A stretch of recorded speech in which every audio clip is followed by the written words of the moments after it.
عقیقہ کے اندر یہ حکم ہے، یہ جو بال ہوتے ہیں سر کے، اس بال کو چاندی کے برابر کیا جائے اور وہ چاندی یا اس کی رقم کو صدقہ کر دیا جائے۔ اس کی حکمت اور مصلحت کیا ہے؟ اس کی حکمت اور مصلحت یہ ہے کہ جب بچہ ماں کے پیٹ کے اندر ہوتا ہے تو لوگ اس کی دید سے محروم رہتے ہیں۔ جب بچہ پیدا ہوتا ہے، دنیا کے اندر آ جاتا ہے، تو اس نعمت کا دیدار کرتے ہیں۔ تو اس نعمت کا شکر کا طریقہ یہ ہے کہ اس کے بال کو مڈا جائے اور اس بال کے برابر چاندی کو صدقہ کیا جائے۔ یہاں یہ سمجھنے کی ضرورت ہے کہ یہ جو چاندی صدقہ کرنے کا حکم دیا ہے، اس کی وجہ کیا ہے؟ اس کی وجہ یہ ہے کہ اگر اسلام کے اندر سونا صدقہ کرنے کا حکم دے دیا جاتا تو مالدار کے لیے تو میسر ہوتا ہے، لیکن غریبوں کے لیے میسر نہیں ہوتا ہے۔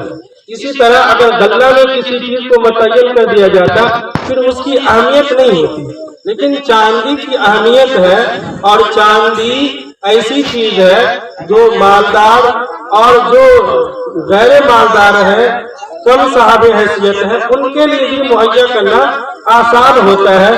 اس لیے چاندی کی تعین کی گئی ہے اور اس کو صدقہ کرنے کا حکم دیا ہے۔ اسی طرح عقیقہ کے اندر یہ بھی حکم دیا گیا ہے کہ لڑکا کی طرف سے 2 بکری یا 2 بکرا ہو اور لڑکی کی طرف سے 1 بکرا یا 1 بکری ہو۔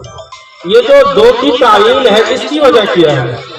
اصل میں عربوں کے خیال کے مطابق لڑکا لڑکی سے زیادہ مفید ہوتا ہے، تو جب لڑکا زیادہ مفید ہوتا ہے تو اس نعمت کا شکر بھی زیادہ ادا ہونا چاہیے، لہذا شریعت کے اندر لڑکا کی طرف سے 2 جانور متعین کیا گیا ہے، 2 بکرا یا 2 بکری، اور قرآن کریم کے اندر ہے لِلذَّكَرِ مِثْلُ حَظِّ الْأُنثَيَيْنِ۔ اس سے بھی یہ پتہ چلتا ہے اور اس کا بھی تقاضا یہ ہے کہ لڑکا کی طرف سے 2 جانور ہونا چاہیے اور لڑکی کی طرف سے 1 جانور ہونا چاہیے۔ لیکن کوئی آدمی 2 جانور کا انتظام نہیں کر سکتا ہے، اس کے پاس 1 ہی جانور کا انتظام ہے، تو لڑکا کی طرف سے بھی وہ آدمی 1 ہی جانور ذبح کرے گا اور وہ قربان کر دے گا۔ قرآن کریم کی جو آیت میں نے تلاوت کی تھی اس کے اندر ایک ٹکڑا ہے یَهَبُ لِمَن یَشَاءُ إِنَاثًا۔ اللہ تعالیٰ فرماتے ہیں اللہ جسے چاہتے ہیں لڑکیاں عطا فرماتے ہیں۔ لڑکیوں کا ذکر اللہ رب العزت نے پہلے کیا ہے اور لڑکا کا ذکر بعد میں کیا ہے۔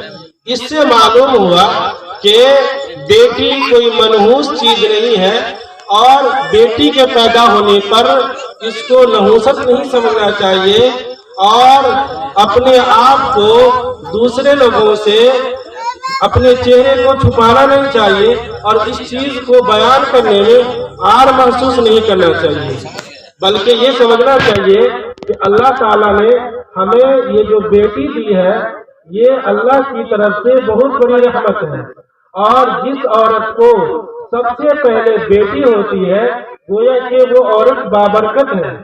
علامہ قرطبی رحمۃ اللہ علیہ نے تفسیر قرطبی کے اندر لکھا ہے کہ اللہ رب العزت نے مؤنث کا ذکر پہلے کیا ہے، لڑکی کا ذکر پہلے کیا ہے، یہ اس بات کی طرف اشارہ کرنے کے لیے کہ جس گھر میں لڑکی پیدا ہو، جس عورت کے پیٹ سے سب سے پہلے بیٹی پیدا ہو، وہ عورت بھی بابرکت ہے اور وہ گھر بھی بابرکت ہے۔ اس لیے بیٹی کے پیدا ہونے پر عار محسوس نہیں کرنا چاہیے بلکہ خوشی کا اظہار کرنا چاہیے۔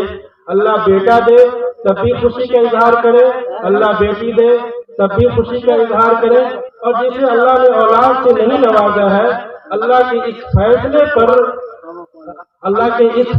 پر اپنے آپ کو راضی رکھے، انشاءاللہ اللہ آپ کو آخرت میں بہتر سے بہتر اجر عطا فرمائے گے۔